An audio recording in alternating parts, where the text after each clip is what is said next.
نحمده ونصلي على رسوله الكريم اما بعد فاعوذ بالله من الشيطان الرجيم بسم الله الرحمن الرحيم رب اشرح لي صدري ويسر لي امري واحلل عقدة من لساني يفقهوا قولي۔ پھر ہے نماز میں سورۃ الاخلاص کی تکرار۔ یہ بھی کسی نے سوال کیا تھا آپ میں سے۔ سوال تھا کیا یہ ممکن ہے کہ میں نفل نماز میں ایک ہی سورت پڑھوں؟ مثال کے طور پر میں سورۃ اخلاص کو ایک سے زیادہ مرتبہ پڑھتا جاؤں، گویا کہ میں ایک رکعت میں 100 دفعہ پڑھوں۔ بعض لوگ اس طرح کرتے ہیں نا، کئی لوگ وظیفے بتاتے ہیں، حاجت کے نفل بتاتے ہیں، یہ سورت 15 دفعہ پہلی رکعت میں اور دوسری میں، یہ سب خود ساختہ طریقے ہیں۔ الحمدللہ ایک ہی رکعت میں یا 2 رکعت میں کسی سورت کو بار بار لوٹا کر پڑھنے میں کوئی حرج نہیں ہے، کوئی اس میں منع نہیں کیا گیا کہ 2 دفعہ نہیں پڑھ سکتے، 3 دفعہ نہیں پڑھ سکتے۔ خاص طور پر قل هو اللہ احد، کیونکہ اس کی بہت عظیم فضیلت ہے، کیونکہ یہ سورت توحید اور رب تعالیٰ کی صفات پر مشتمل ہے۔ امام بخاری نے روایت کیا کہ ابو سعید خدری سے روایت ہے کہ ایک آدمی نے دوسرے آدمی سے سنا کہ وہ قل هو اللہ احد بار بار پڑھ رہا ہے۔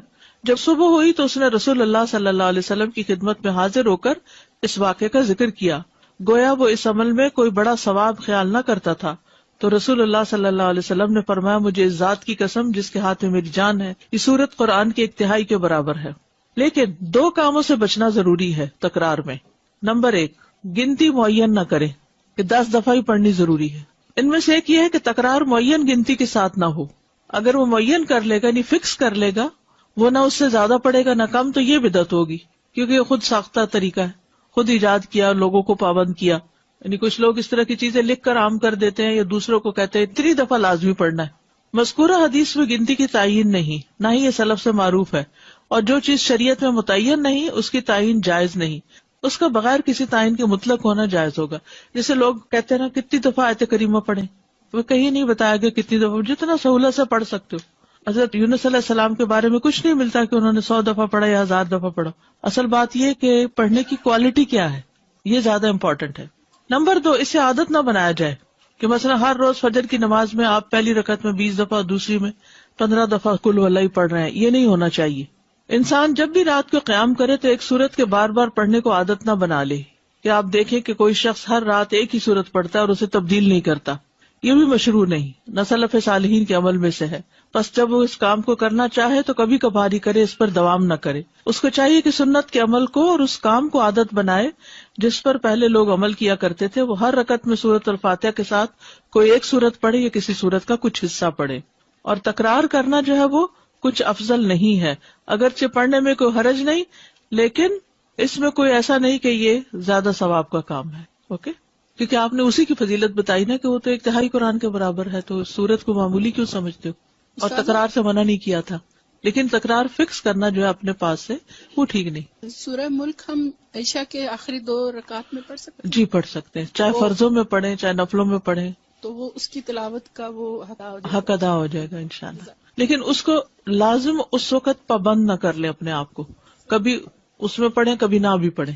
ابھی ہم نے پڑھا تھا کہ حضرت عثمان رضی اللہ عنہ نے رکوع کے پہلے پڑھنی شروع کی تاکہ جو ہے ان کو رکعت مل جائے لوگوں کو، تو اس صورت میں سورہ فاتحہ تو مس ہو گئی، تو پھر ہمیں رکعت ریوائز کرنی پڑے گی، ریپیٹ کرنی پڑے گی؟ نہیں، جب وہ آئے گا لمبا ہو جائے گا نا، جیسے ایک رکعت ویسے تو چھوٹی ہو جاتی ہے، لیکن اگر قنوت پڑھنی شروع کی تو لمبی ہو گئی رکعت، جی، تو وہ پھر سورۃ فاتحہ آ کے پڑھ لے گا اپنی، کیونکہ رکعت لمبی ہو گئی ہے نا۔ اچھا، وہ خود سے پڑھ لیں گے؟ خود سے پڑھ لے گا نا، ٹھیک ہے۔ امام کی اگر مس بھی ہو جائے اور انسان خود سے پڑھ لے تو نماز ہو جائے گی۔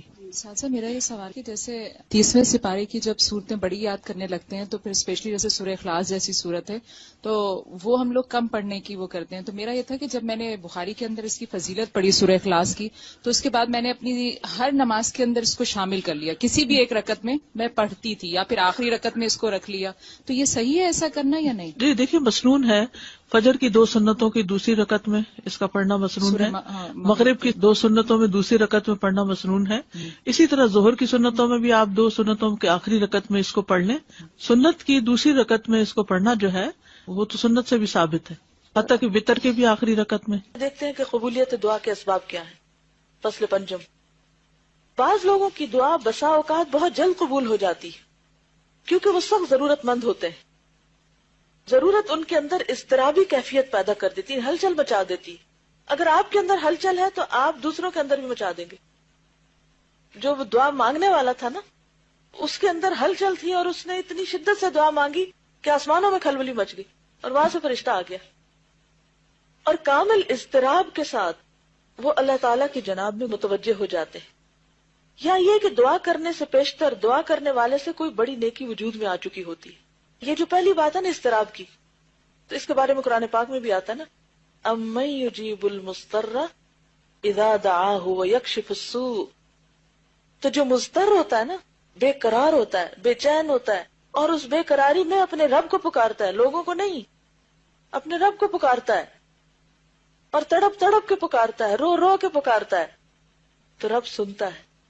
اور اگر یقین نہیں تو اللہ تعالیٰ پوچھتے ہیں امن یجیب المضطر، یا کون ہے پھر وہ جو مضطر کی دعا سنے، بے قرار کی دعا سنے، بے قرار کو جواب دے. کوئی انسان ایسا نہیں کر سکتا، کوئی اور مخلوق نہیں کر سکتی. وہ یکشف السوء، اور دور کر دے تکلیف کو.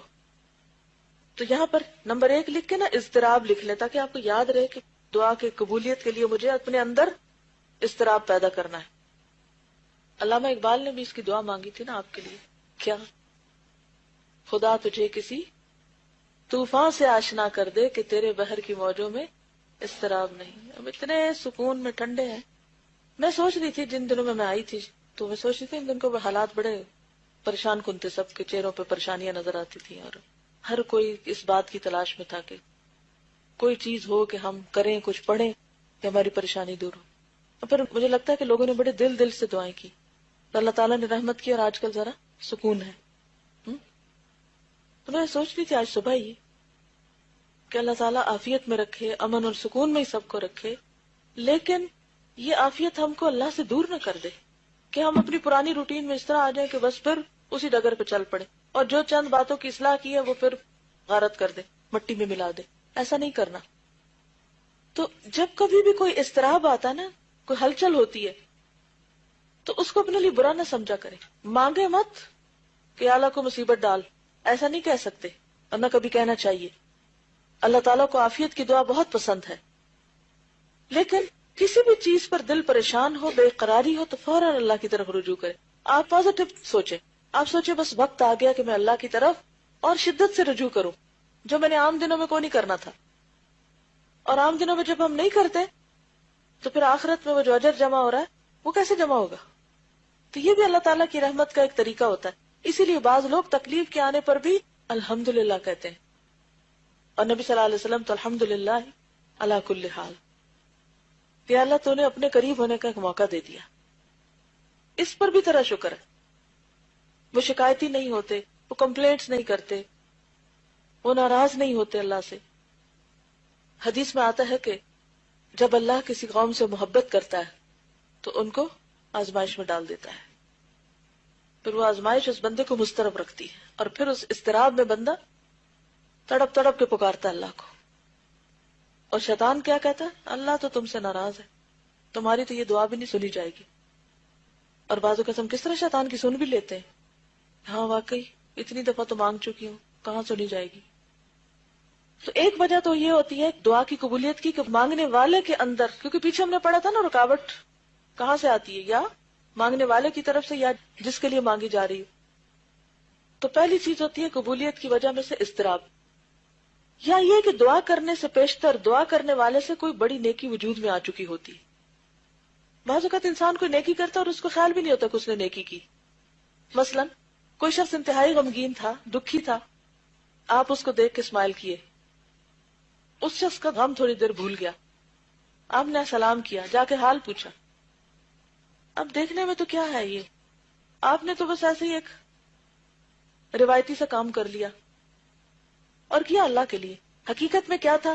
اسمائل بھی چیریٹی تھی، صدقہ تھا. سلام کرنا دعا تھی، آپ دوسرے کے لیے کر رہے، اللہ نے آپ کے لیے سلامتی لکھ لی.